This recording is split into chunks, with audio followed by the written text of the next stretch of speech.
Alamin naman natin ang mga kaganapan sa mundo ng international sports sa report ng teammate Kate, Austria.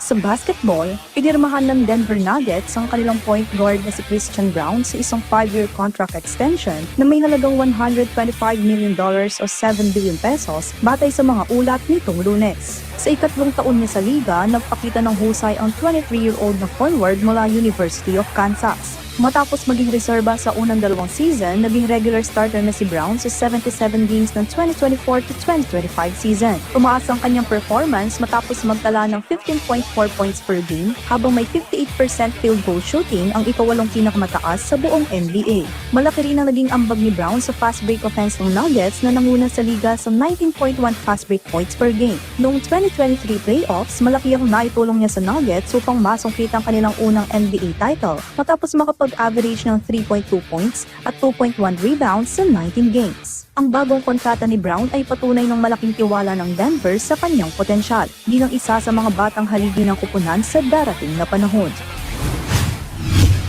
Sa balitang tennis naman, matapos ang mahabang panahon ng pamamahinga sa championship stage, muling nakatikim ng tagumpay si Daniil Medvedev matapos talunin si Corentin Moutet sa score na 7-5, 4-6, 6-3 sa Almaty Open Final. Ang tagumpay na ito ang kauna-unahang kampyonato ni Medvedev sa loob ng 882 days at ang kanyang ika-21 titulo sa ATP Tour. Huling nanalo ang dating world number 1 sa Italian Open noong May 2023 bago matalo sa 6 na sunod-sunod na finals kabilang na ang US Open at Australian Open. Ipinamalas ng 29-year-old Russian player ang kanyang matinding determinasyon at tapang sa kabila ng mga unforced errors laban sa Frenchman na si Moutet na naghahangad sana ng kanyang unang ATP title. Umabot sa 13 unforced errors si Medvedev sa unang dalawang set habang 4 lamang ang naitala ni Moutet.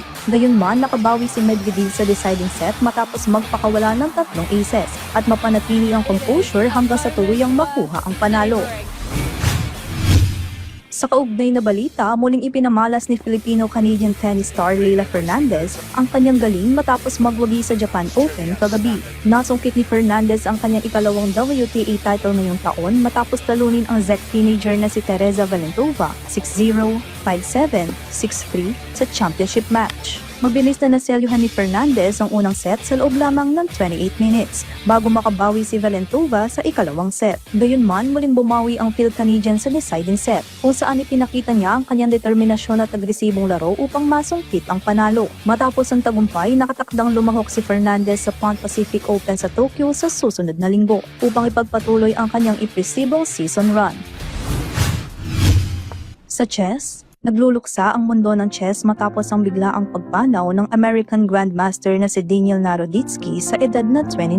Ayon sa pahayag ng kanyang pamilya na inilabas ng Charlotte Chess Center nitong Lunes, hindi ipinahayag ang sanhi ng kanyang pagkamatay. Si Naroditsky ay isa sa pinakakilala sa American chess. Siya ay naging World Youth Champion at nakamit ng titulong Grandmaster noong 2013. Bukod sa mga torneyong sinalihan kung saan ay nakapagtapos siya ng ika-9 na pwesto sa Blitz World Championship noong nakaraang taon, kilala rin si Naroditsky bilang isang commentator, manunulat at online educator. Keith Austria para sa Pambansang TV sa Bagong Pilipinas.